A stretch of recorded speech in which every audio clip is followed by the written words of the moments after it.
నమస్కారం కున్సెట్ శ్రీనివాస్ ఛానల్ తరపున మీకు స్వాగతం సుస్వాగతం. ఫస్ట్ టైం చూసినట్టయితే సబ్స్క్రైబ్ చేయండి, అలాగే బెల్ సింబల్ని ప్రెస్ చేయండి. మీకు మా తాలూకా వీడియో పెట్టిన వెంటనే నోటిఫికేషన్ వస్తుంది. ఈరోజు బర్నింగ్ టాపిక్ ఏంటంటే బైండ్ ఓవర్ కేసెస్. సార్ మా మీద చాలామంది మీద బైండ్ ఓవర్ కేసులు పెడుతున్నారు ఎంఆర్ఓ గారు, పోలీసు వారు అనేసి అడుగుతున్నారు. ఈ బైండ్ ఓవర్ కేసులు అంటే ఏంటి, ఏ పరిస్థితుల్లో పెడతారో, ఎవరి మీద పెడతారో, ఒకవేళ మనం ఎలాంటి చర్యలు తీసుకోవాలనేటువంటి విషయాన్ని మీకు తెలియజేస్తాను. బైండ్ ఓవర్ కేసులు అనేటువంటివి సిఆర్పిసిలో 107, 108, 109, 110 ప్రకారం బైండ్ ఓవర్ కేసెస్ సంబంధించినటువంటి కేసులకు సంబంధించిన సెక్షన్స్ అవి. ఇక్కడ అయితే మనకి ఎంఆర్ఓ గారు 107 కింద కేసులు పెడతారు. ఇంకా కొద్దిగా పెద్ద కేసులు పెట్టాలంటే సిఆర్పిసి 151 కింద కూడా కేసు పెట్టి అరెస్ట్ చేసి కొంత డిటెన్షన్ చేసే అధికారం కూడా వాళ్ళకు ఉంది. అది ఎవరిని అరెస్ట్ చేస్తారు అంటే ప్రీవియస్గా ఆయన మీద క్రైమ్ రికార్డు ఉండాలి. ఏదన్నా ఎలక్షన్స్లో గొడవలు చేయడం కానీ, అలాంటి పీస్ అండ్ ట్రాంక్విలిటీకి భంగం కలిగించే విధంగా, సొసైటీ భంగం కలిగించే విధంగా ఉన్నటువంటి వ్యక్తులపై బైండ్ ఓవర్ చేస్తారన్నమాట. అంటే మందు పంచడం, ఎలక్షన్లో ఓట్లుకి నోటు పంచడం, లేదంటే గొడవలు, ఏదన్నా గొడవలు సృష్టించడం, ఇలాంటి వ్యక్తులను ఏం చేస్తారంటే ముందుగా కూడా వాళ్ళని బైండ్ ఓవర్ చేసి ఇలాంటి నేరాలు చేయవు అని చెప్పి ఒక బాండ్ రాయించుకుని ఇలా వాళ్ళు విడిచిపెట్టడం అనేటువంటిది జరుగుతూ ఉంటుంది. ఈ బైండ్ ఓవర్ కేసుకి ఎలాంటి చర్యలు ఎలాగ బైండ్ ఓవర్ కేసులు పెడతారు అనేటువంటి విషయం ఏంటంటే, ఒక వ్యక్తిని గురించి పోలీసు వారు కొంత ఇన్ఫర్మేషన్ని ఎంఆర్ఓ గారికి అందిస్తారు. అందించినటువంటి ఇన్ఫర్మేషన్ బేస్ చేసుకొని సెక్షన్ 101 సిఆర్పిసి ప్రకారం షోకాజ్ నోటీస్ అనేటువంటిది ఇవ్వాలి. ఆ వ్యక్తికి నీ మీద ఇలాంటి ఆరోపణలు వచ్చింది, ఇలాంటి ఇన్ఫర్మేషన్ వచ్చింది, దీని మీద మీరు సంజాయిషి ఇవ్వాలని చెప్పేసి సఫిషియెంట్ టైం ఇస్తూ ఎంఆర్ఓ గారు నోటీస్ ఇస్తారు.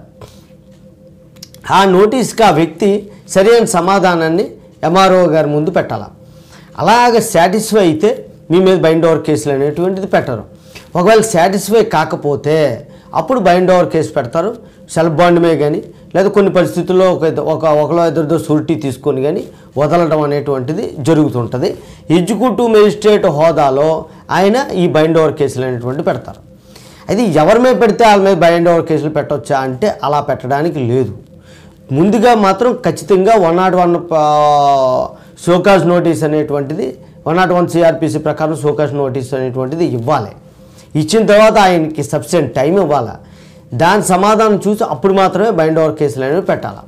అలా కాకుండా ఎవరో ఒకరు మంచి వాళ్ళ మీద కానీ బైండ్ ఓవర్ కేసులు కానీ పెట్టినట్టయితే ఆయన హైకోర్టుకి వెళ్తే హైకోర్టులో ఒక రిట్ పిటిషన్ ఫైల్ చేసుకుంటే బైండ్ ఓవర్ కేసు నుండి తొలగించడం జరుగుతుంది. First taking steps against the public servants అని కూడా మనం ఒక ఆర్డర్ తెచ్చుకోవచ్చు. ఎలాగంటే పబ్లిక్ సర్వెంట్స్ కక్షపూరితంగా సరి అయినటువంటి లాని ఫాలో అవ్వలేదు అని అనుకుంటే, ఎస్ఐ గారు లేకపోతే ఎంఆర్ఓ గారు సరి అయిన లాని ఫాలో అవ్వలేదు అనుకున్నప్పుడు సరైన స్టెప్స్ తీసుకోమని చెప్పి ఒక ఆర్డర్ కూడా హైకోర్టులో అడగవచ్చు. అలాంటి పరిస్థితుల్లో ఏం చేస్తామంటే మనం ఏం చేయాలి అనేటువంటిది ఒక క్వశ్చన్ అనమాట. అలాంటి తప్పుడు కేసులు పెట్టినప్పుడు ఎంఆర్ఓ గారు, లేదంటే ఎస్ఐ గారు, లేకపోతే వేరొకరు ఎవరైనా సరే ప్రభుత్వ అధికారులు వాళ్ళ పేరు మీద మనం వాళ్ళ తాలూకా అధికారులకి కంప్లైంట్ చేయాలా. ఆర్డీఓకి, జిల్లా కలెక్టర్కి కంప్లైంట్ చేసి రిజిస్టర్ పోస్టు విత్ ఎక్నాలజ్మెంట్ పెట్టి ఆ కాపీలు ఏం చేయాలంటే హైయర్ అథారిటీస్ అంటే చీఫ్ సెక్రటరీకు, లేకపోతే పోలీస్ డిపార్ట్మెంట్ అయితే సిఏ, డిఎస్పి, ఎస్పీ గారికి, మిగతా కాపీ ఏమో డీజీపీ ఆఫీస్కి కూడా పంపిస్తాం. ఈ అక్నాలజ్మెంట్ ఉంటుంది. వాళ్ళు ఏం చర్యలు తీసుకున్నారో చూసుకుని అప్పుడు ప్రైవేట్ కంప్లైంట్ వేసుకోవచ్చు వాళ్ళ మీద. 166A ప్రకారం ప్రభుత్వ అధికారులు కానీ ఒక డిజోబీడియన్స్ అండర్ లా అనేటప్పుడు తేలితే 3 సంవత్సరాల జైలు శిక్ష, ఫైన్ విధించేటువంటి అధికారం కూడా ఉంది. అది దృష్టిలో పెట్టుకొని అధికారులు కూడా కరెక్ట్గా లాని ఫాలో అవ్వాలి. ఫాలో అవ్వలేనప్పుడు ప్రజలు ఏం చేయాలనేటువంటిది చెప్పాను. ప్రైవేట్ కంప్లైంట్ కోర్టులో వేసుకోవచ్చు.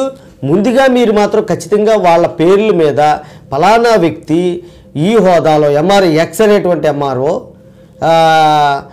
నా మీద కక్షపూరితంగా ఈ చర్యలు తీసుకున్నారు, ఆయన మీద మీరు చర్యలు తీసుకోండి ఎంక్వైరీ చేసి అని చెప్పి ఆర్డీఓకి కలెక్టర్ గారికి కంప్లైంట్ చేయాలి, ఆ కాపీలు చీఫ్ సెక్రటరీ పంపించాలి. అప్పుడు ఏం స్టెప్స్ తీసుకున్నారో తెలియజేస్తూ లాయర్ గారి ద్వారా నోటీస్ ఇవ్వాలి. నోటీస్ ఇచ్చిన తర్వాత కూడా వాళ్ళు ఎటువంటి చర్యలు తీసుకోకపోతే 190-200 ప్రకారం ప్రైవేట్ కంప్లైంట్ కోర్టులో వేసుకుంటే ఖచ్చితంగా టేకెన్ అండ్ ఫైల్ అవుతుంది.